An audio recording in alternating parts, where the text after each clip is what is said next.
go ahead and return to your trainer for the next step. We can also play an underwater tone, which is the big yellow box that I'm holding over here. This tone box emits the same message, but it sends that message underwater. So if the whale's ears are underwater, we can still maintain communication with them. And it communicates to them, you are correct. Or it could ask them a number of different behaviors. So a couple of the whales are trained to listen for different tones under the water, and each tone is paired with a different behavior. So we can ask them visually to do something, or we could play that tone underwater and ask them the same thing.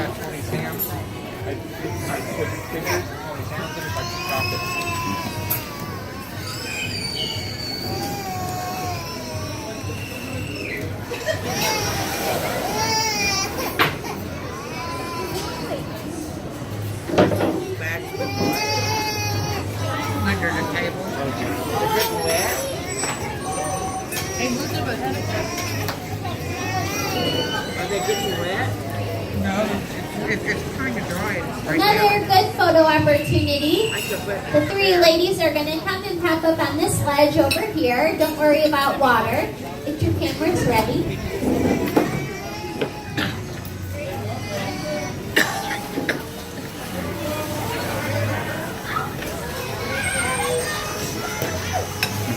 Yeah, they appreciate that applause.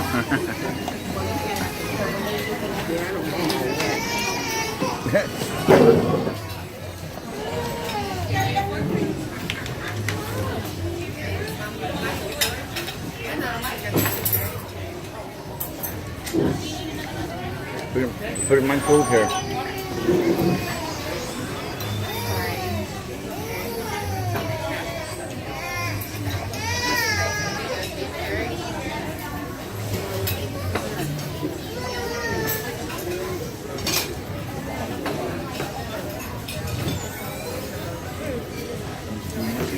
Little heads up, there might be a little bit of water displaced on this side of the pool. Here comes Orchid.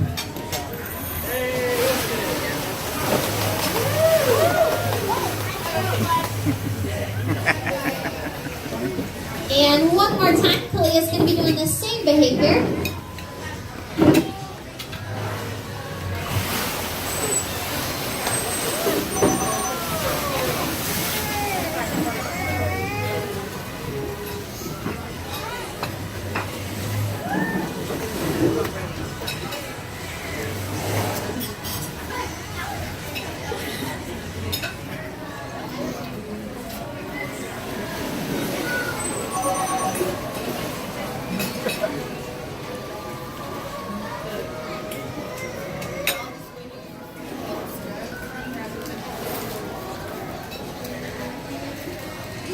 I think I'll get me a big old swimming pool, put one of them in. You can't afford them.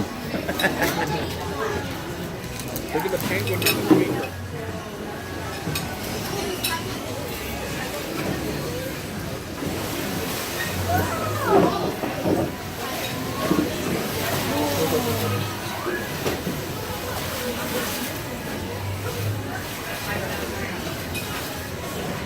Nakai is going to give you a nice visual of the size of his pectoral flipper.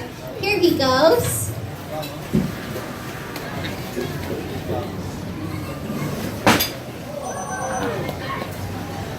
So killer whales can use their body in a variety of different ways to communicate with one another. They can use vocalizations, all of those noises that you guys hear coming from their blowhole. They can communicate above and below the surface using those vocalizations.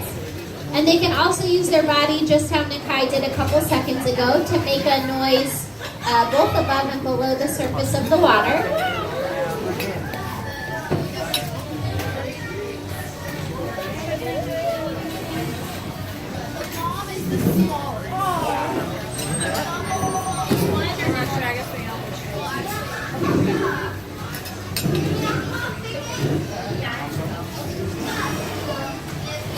Another good photo opportunity across the pool. Nakai is going to be coming up and out of the water. You can get your cameras ready.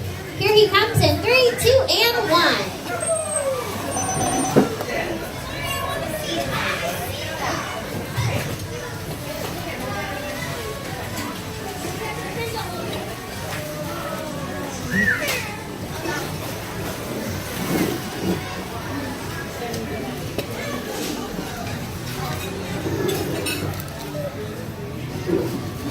said they don't feed them so they'll just stand so they'll. All right, so I mentioned earlier a couple of the whales know how to pair a number of behaviors together. So this is one of those times. They were asked to go belly up, jump out of the water, and squirt water out of their mouth.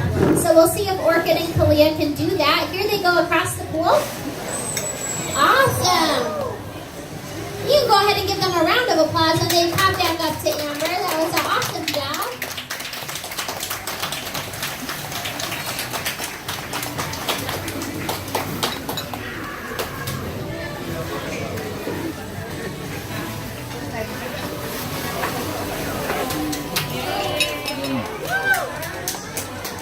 They got little bitty eyes.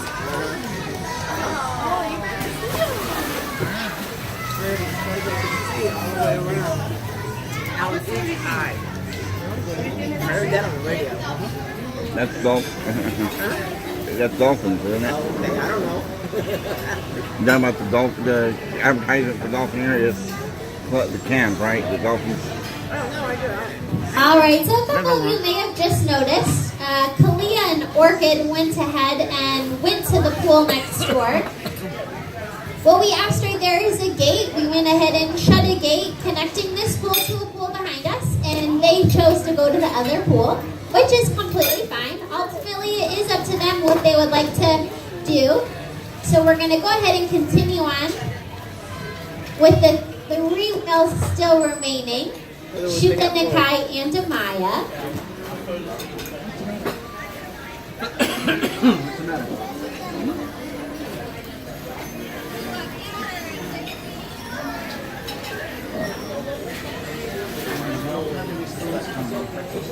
I get two. They were gonna hit that before we go. What? Grab some stand.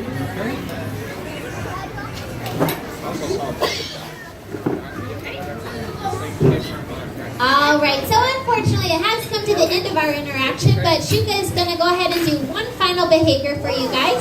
So you can focus your attention directly across the pool. She's going to come up and out of the water in 3, 2, and 1. Very good job. Well, on behalf of the 10 killer whales at Call SeaWorld San Diego home, the dive staff, and the training staff, we want to thank you so much for joining us for lunch today with the killer whales. I hope you enjoyed your time here. I mentioned earlier we do have an orca encounter presentation at